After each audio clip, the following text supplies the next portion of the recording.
Everyone, मेरा नाम महक है एंड मैं न्यूट्रिशनिस्ट हूँ। मैं वेट मैनेजमेंट में स्पेशलाइज करती हूँ एंड मैं न्यूट्री रूट की फाउंडर भी हूँ।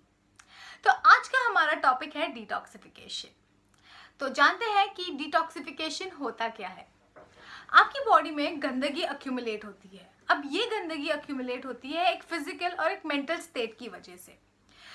फिजिकल स्टेट में आता है जो एनवायरनमेंट में आप रह रहे हो, आप जो लाइफस्टाइल फॉलो कर रहे हो, आप जो एनवायरनमेंट में एयर ब्रीथ कर रहे हो, बिकॉज उसमें पोल्यूशन है तो ऑफकोर्स वो पोल्यूशन की वजह से आपकी बॉडी में भी टॉक्सिन्स आएंगे। आप जो बाहर खाना खा रहे हो, आपको पता नहीं उसमें किस टाइप का सॉल्ट यूज हो रहा है या ऑयल यूज हो रहा है। तो ये कुछ फिजिकल स्टेट होता है जिसकी वजह से आपकी बॉडी में टॉक्सिन्स इकट्ठा होते हैं। और मेंटल स्टेट वो होता है जहाँ पे आप स्ट्रेस में हो या डिप्रेशन में हो, एंजाइटी है या आपको कांस्टेंट डर लग रहा है, फियर है आपको किसी चीज़ का, तो इसकी वजह से भी आपकी बॉडी में टॉक्सिन्स इकट्ठा होते हैं।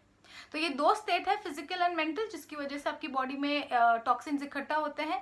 एंड आपकी बॉडी इतनी अच्छी तरीके से डिज़ाइन की गई है कि वो अपने आप ही इन गंदगी को निकालने में बहुत अच्छे से सक्षम है, बहुत अच्छे से आपकी हेल्प करते हैं। बट हर चीज़ का एक पॉइंट होता है। जैसे आपकी कार है, अगर आपने अपनी कार को सर्विसिंग के लिए दी है तो वो अच्छे से आगे चलेगी। अगर आपकी गाड़ी को आप सर्विस नहीं करोगे तो वो अच्छे से आप नहीं चलेगी। तो इसी तरह आपकी बॉडी में ऑर्गन्स हैं जो आपकी बॉडी को सर्विस करते हैं। लिवर है, किडनी, कोलोन, लंग्स एंड आपकी स्किन। ये पांचों जो ऑर्गन्स हैं आपकी बॉडी को सर्विस देते हैं इन गंदगी को निकालने के लिए। बट उनका भी एक प्रेशर पॉइंट होता है जहाँ तक वो अच्छे से फंक्शन करते हैं, जहाँ तक वो अपनी बहुत एफिशिएंसी से, बहुत अच्छी क्षमता से फंक्शन करते हैं। बट हमारी जो लाइफस्टाइल है, जो लंबे समय से गलत लाइफस्टाइल चल रही है, उसकी वजह से इन ऑर्गन्स पे बहुत प्रेशर पड़ता है।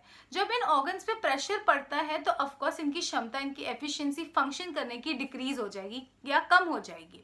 तो जब इनकी क्षमता या एफिशिएंसी कम हो जाती है तो इन्हें हेल्प चाहिए होती है एक्सटर्नली, कुछ डाइट के थ्रू या लाइफस्टाइल चेंज के थ्रू, जो इनकी हेल्प कर सके डिटॉक्सिफिकेशन प्रोसेस इम्प्रूव करने में।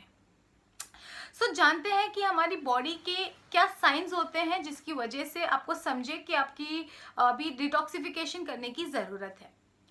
जब आपकी अचानक से एनर्जी लेवल्स कम हो जाती है या मूड स्विंग्स होते हैं, कभी आप बहुत खुश हो जाते हो या कभी एकदम सैड हो जाते हो या उदास हो जाते हो, आपकी बॉडी में से अगर कोई गंदी स्मेल आ रही है या बदबू आ रही है, आपकी जो ब्रेथ है उसमें से अगर कोई फाउल स्मेल आ रही है, या फिर आपको अचानक से बहुत ही चक्कर आने लग जाते हैं, तो ये कुछ साइंस है जो आपकी बॉडी देती है जहाँ पे आपको रिक्वायरमेंट होती है डिटॉक्सिफिकेशन की बाहर से। ठीक है, कोई लाइफस्टाइल चेंज के थ्रू आपको रिक्वायरमेंट होती है, एक्सटर्नल हेल्प की ज़रूरत होती है।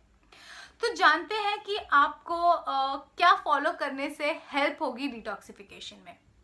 ये कोई मैजिक नहीं है या फिर कोई नुस्खा नहीं है, बट एक short and small lifestyle change है जो आपके एंसेस्टर्स बता रहे हैं, आपके रिलीजन में फॉलो होता है।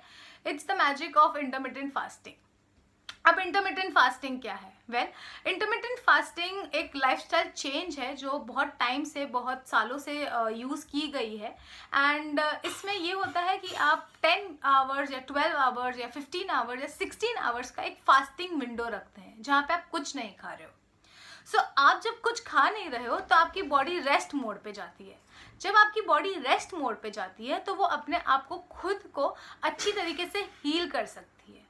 जब आपकी बॉडी हील कर रही है तो वो अपने आप में से टॉक्सिन्स अच्छी तरीके से निकाल सकती है, बिकॉज आपका जो खाना आप जो खाते हो उसको पचाने के लिए 80 to 85% एनर्जी लगती है। अब वो 80 to 85% एनर्जी खाना पचाने में तो हेल्प नहीं हो रही है, तो ये आपकी बॉडी को 100% एनर्जी मिलती है ये सारी गंदगी निकालने में। तो सोचिए, जब आपने इंटरमिटेंट फास्टिंग हफ्ते में एक बार ही फॉलो की या फिर 2 से 3 बार फॉलो की एक महीने में, या फिर आपकी बॉडी जिस तरीके से साइंस दे रहे हो आप उस तरीके से इसको फॉलो कर सकते हो। ये आपकी बॉडी में बहुत ब्यूटिफुली डिटॉक्सिफिकेशन प्रोसेस स्टार्ट करेगा। हमने जाना कि आपको डाइट क्या फॉलो करना है या लाइफस्टाइल चेंज क्या करनी है जिसकी वजह से आपको डिटॉक्सिफिकेशन प्रोसेस में हेल्प होगी। अब जानते हैं कि आपको चीज़ें क्या अवॉइड करनी है जिसकी वजह से आपका ये प्रोसेस बहुत ही इफेक्टिव होगा।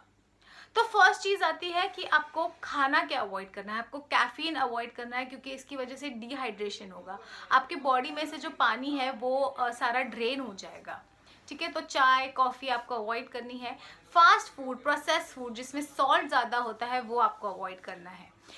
इवन आपको ड्रग्स है, अल्कोहल, स्मोकिंग, इसका इस्तेमाल बिल्कुल नहीं करना है। एंड ट्राई कीजिए कि दूसरे दिनों पे इसका इस्तेमाल आप कम से कम करें। नेक्स्ट चीज़ आती है कि आपको पानी पीना है, बिकॉज पानी एडिशनली हेल्प करेगा आपकी बॉडी को, आपकी ऑर्गन्स को, जो टॉक्सिन्स है उसको फ्लश आउट करने में। थर्ड आता है स्लीप। ना स्लीप बहुत इंपॉर्टेंट होती है, क्योंकि जब आप स्लीप मोड पे हो तो आपकी बॉडी रेस्ट मोड पे जाती है। जब आपकी रेस्ट मोड पे जाती है बॉडी, तो वो डिटॉक्सिफिकेशन का प्रोसेस बहुत ही आराम से कर सकती है। तो लीजिए, आप अपनी 6 to 7 आवर्स की स्लीप पूरी कीजिए, और सोने से एटलीस्ट 45 मिनट्स टू 1 आवर पहले आप फ़ोन मत यूज़ कीजिए, बिकॉज उसकी वजह से मेलाटोनिन करके एक हार्मोन होता है, वो डिक्रीज हो जाता है। ठीक है, और आपको स्ट्रेस कम लेना है, आपको ज़्यादा टेंशन नहीं लेना है, बिकॉज जब आप स्ट्रेस में होते हो तो आपकी बॉडी में एक कॉर्टिसोल करके हार्मोन होता है, वो इंक्रीज होता है। जब ये हार्मोन इंक्रीज होता है तो ये ट्रिगर करता है ग्रेलिन करके हार्मोन को। अब ये ग्रेलिन का फंक्शन होता है कि ये आपकी बॉडी में हंगर इंड्यूस करता है। जब ये हार्मोन एक्टिवेट होता है तो आपको भूख ज़्यादा लगती है, और आपको पता नहीं आप क्या खा रहे हो, आपका ओवर ईटिंग हो जाता है उसी टाइम पे। अब जब ये ओवर ईटिंग हो रहा है तो आपकी बॉडी में खाना जा रहा है, वो फैट्स में कन्वर्ट हो रहा है, और आपकी बॉडी में जब ये एक्सेस अमाउंट का खाना फैट में कन्वर्ट हो रहा है तो वो टॉक्सिन होता है। सो आपको ध्यान देना है कि आपको स्ट्रेस कम लेना है। सो ये सब था आपको डिटॉक्सिफिकेशन के बारे में जानकारी देना।